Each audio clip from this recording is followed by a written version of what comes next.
ever keep anything in the racket other than like a weapon, like a horseshoe or anything? Did you ever keep anything in there? No, not for safekeeping. Fuck, what if we were in a riot and somebody took the whole fucking racket? It's not like it's a goddamn safe bolted to the ground. I had a tug of war in Jackson, Mississippi one night at the Fairgrounds Coliseum with this old man. I was 23 and he was probably 73, and he was on the other side of the rail, but he got the head of the racket, so he had the curve to grab onto with both hands, and I had to hold on to the handle with one, and we were having a goddamn just tug of war. He almost brought me over the rail. I almost brought him over the rail, and finally the cops got there, and when they pulled him off, I took a fucking bump. But he was determined he was going to have that fucking racket. I never lost one, but it was tough a couple of times. You never lost one? Never lost one in the crowd. I lost in Baton Rouge. I lost my can of mace that I had clipped. The first couple of weeks I carried mace, and I had it clipped in my jacket pocket. When we go get out of the ring in a bad situation, I'd have that in my hand because Bobby started carrying the racket. And Bobby would go in front with the racket. I was in the middle, and Dennis would bring up the rear.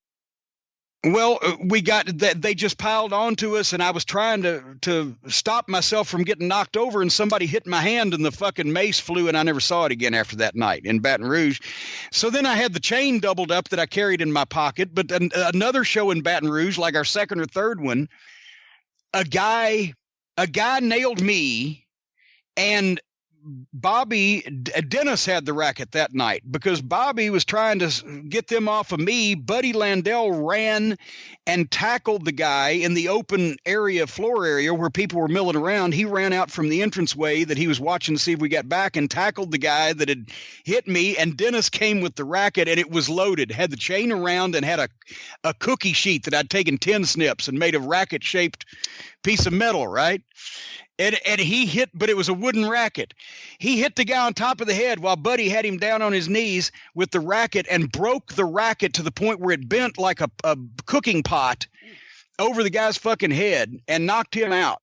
And it was Bobby that's right. It was Bobby had the racket because when he did that, then he said, fuck it, I'm scared I'm going to kill somebody. And he started giving the racket to Dennis to carry on the way out.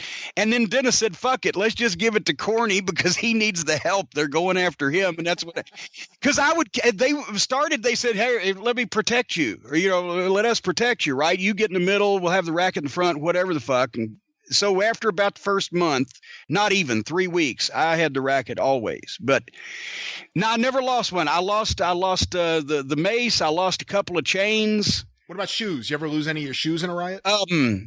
No. A couple of belts because, we had used the belt in the finish and had it in hand on the way back, right? And I've lost a jacket or two. But no weapon, and never fumbled a blade either.